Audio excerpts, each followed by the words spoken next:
Welcome to the Diabetic Mogul podcast. In this podcast, we offer standard and recommended practice of not only managing your diabetes well, but how you can get involved in advocating for proper access to healthcare. Join us in this season as we host diverse guests within the diabetes community from around the world, both from people sharing from their lived experiences as people living with diabetes and healthcare providers. I'm your host, Tino Tendazigid, a patient advocate, a Toastmaster, and a financial intelligence expert with the vision of empowering, educate, inspire the diabetes community in the best way I know how. And to do this, I write articles as a way to pay it forward and host a podcast. And I encourage you all to get involved, get engaged, and come up together to create the change that we need.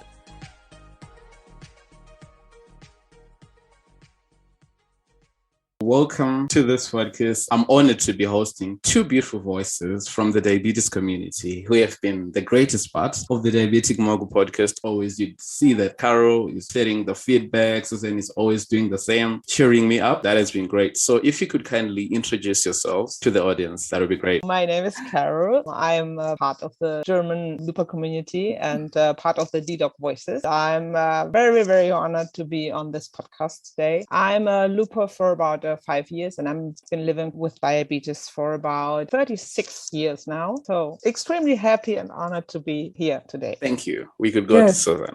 My name is Susanne. I'm 60 years old and I'm a member of the German diabetes community, also a dedoc voice in Germany. It's a pleasure for me to be today here with you too. I'm so excited. I'm thankful. Thank you. I'm really grateful that both agreed to be part of this podcast. Yes, you shared that you're part of the dedoc voices and also part of German Looper community. We always know that everyone has got a unique experience in terms of how they were diagnosed. If you could briefly share how you were both diagnosed with type 1 diabetes. Well, I was like 17 years old. I was drinking a lot and I had this typical symptoms of drinking and losing weight and all this stuff. And at school, we were taught about diabetes actually. And I was like, oh my God, I've got these symptoms and I can't believe it. And it took me about half a year to really get the diagnosis. I had no severe AA or something like that, but losing weight, thirsty and drinking whole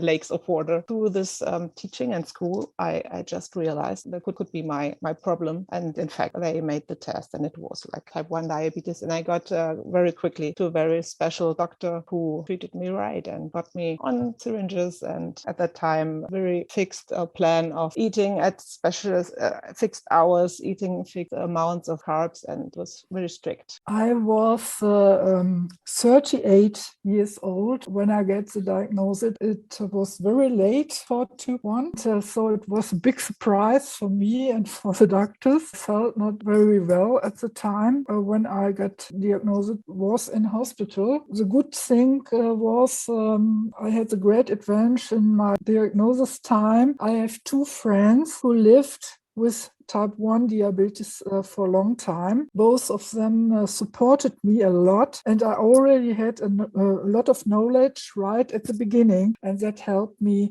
a lot. Thank you so much. Yeah, it was the thing that I missed most. I had no one near me with type 1 diabetes. No one had any idea of what it was, and that was really a problem for me because I had no one to talk to, no one to speak to, and I was feeling like I'm the only human being on earth having this problem. I guess we could both share the same. It was the same scenario. We think maybe for about 5 years or so, I was just doing things on my own, relying mostly on my parents because I was diagnosed when I was still in primary school. But really, it was sad. I think something that we need, because I know that the audience is always inspired, encouraged whenever they listen to this podcast. So if you could kindly share with the audience what that you wished you knew from the time of your diagnosis. Yes, Caro, you share that you had no one. But Suzanne, she has a different perspective. She said that she had people she could rely on. There were people that were already living with type 1 diabetes. So what is that you wished you knew that could have changed everything? If I start, for me, it was like I would have loved to have a community just to reach out to and to ask any questions you have, because if you don't know what diabetes is and what it's like to live with diabetes, it's really hard and difficult to get information. But at that time, there was no community. There was no social media. It was in 1980s.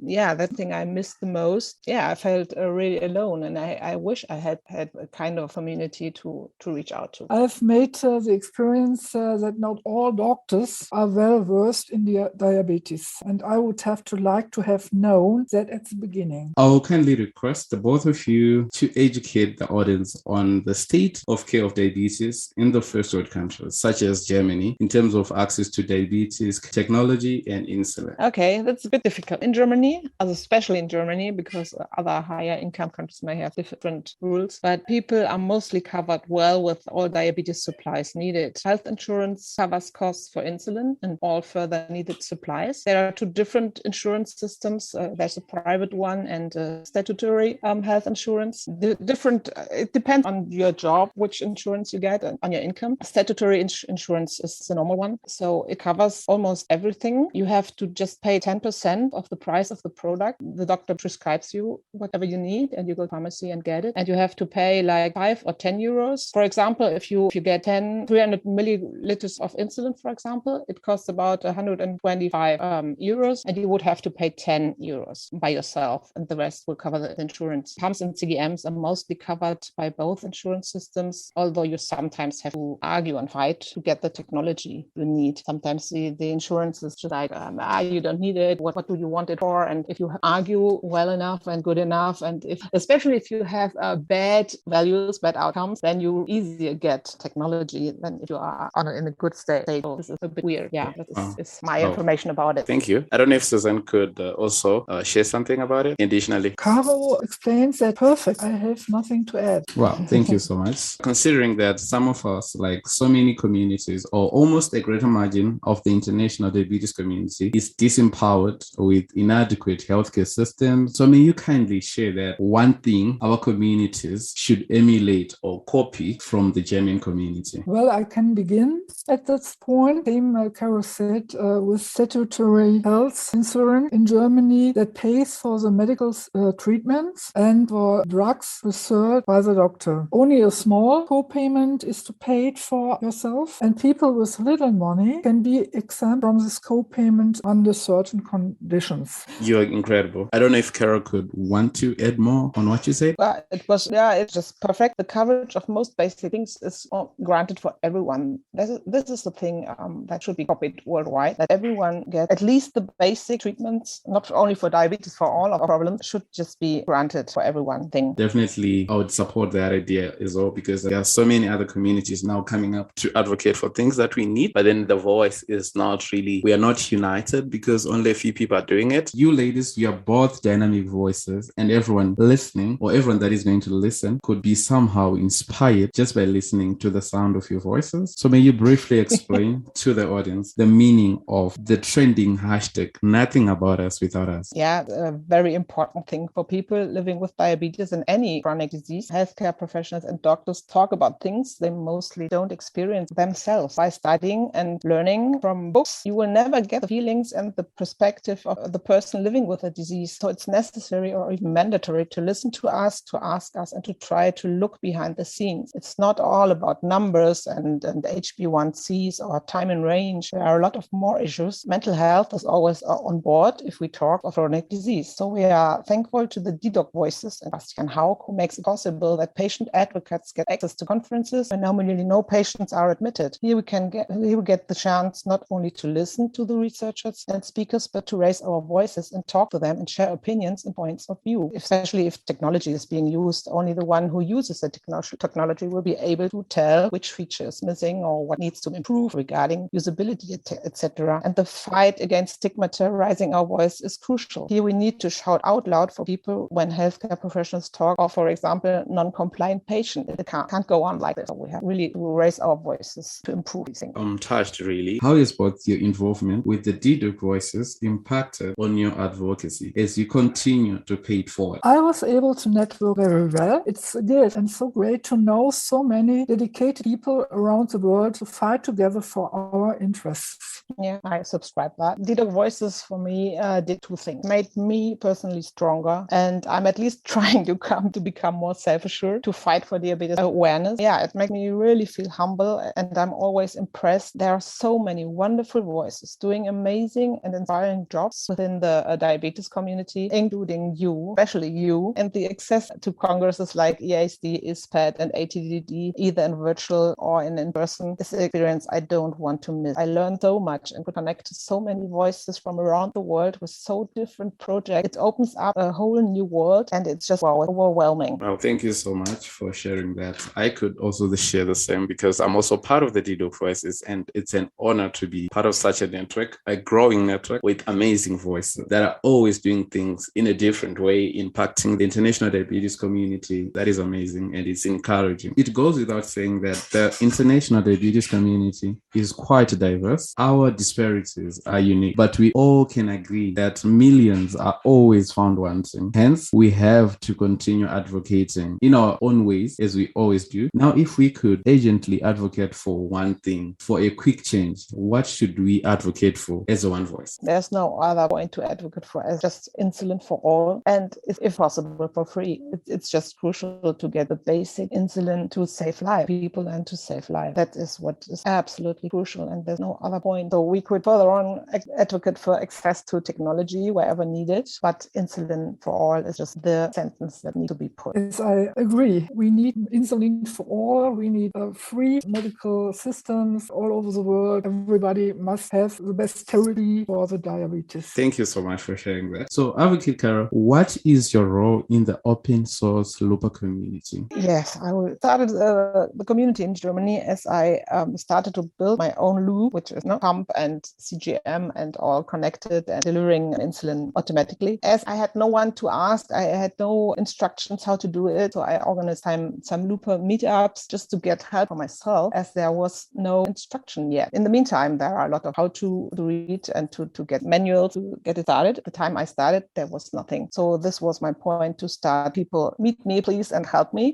I just continued to do that because I felt I would want to give the help I became to others. So I do regular meetups, try to support the community on our webpage, loopercommunity.org. And it's crucial to just support and help the community to get the technology started, which is almost difficult because technology always has some mean tricks, and you always need help to get it. And it's important because your life depends on that. Pay it forward to get support to all ones who need it. Thank you so much. Indeed, we need to get the services that we never heard and wish that someone would not experience the same things that we experienced, because they had a huge bearing on us and it impacted us greatly. Maybe if we could now move on to Advocate Susanne, what are your benefits from the open source Looper community? I think without the Looper community, companies would have seen no need to develop commercial loop systems. This development is the merit of the Looper community. And I think it's an important point. People only can do the therapy with commercial systems. So yes, absolutely. The Looper community paid forward the development, and the commercial systems had to follow this development. So, and I hope, and hopefully they will go on and push it forward and pay it forward, go on developing these things. It's a big need. Indeed. Hopefully,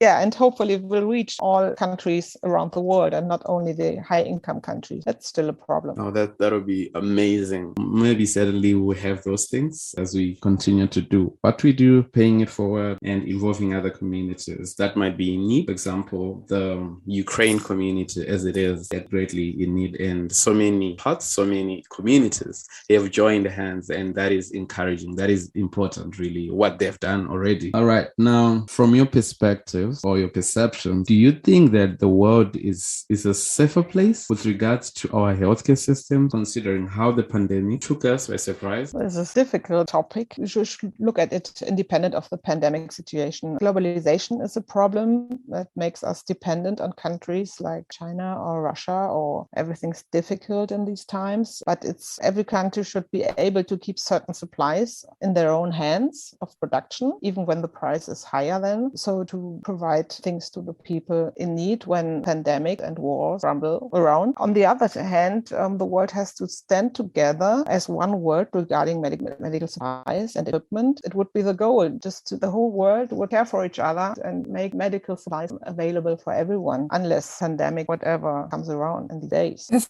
I agree. Regardless of pandemics, globalization has brought many problems to healthcare. And it's an important fact, and it's not good. Indeed. Thank you so much. So how can the entire diabetes community, like people living with diabetes, caregivers, healthcare professionals, get involved and come up together together to create the change that this world needs? Well, if you solve this issue, you will get the Nobel Prize, I think. It's really difficult.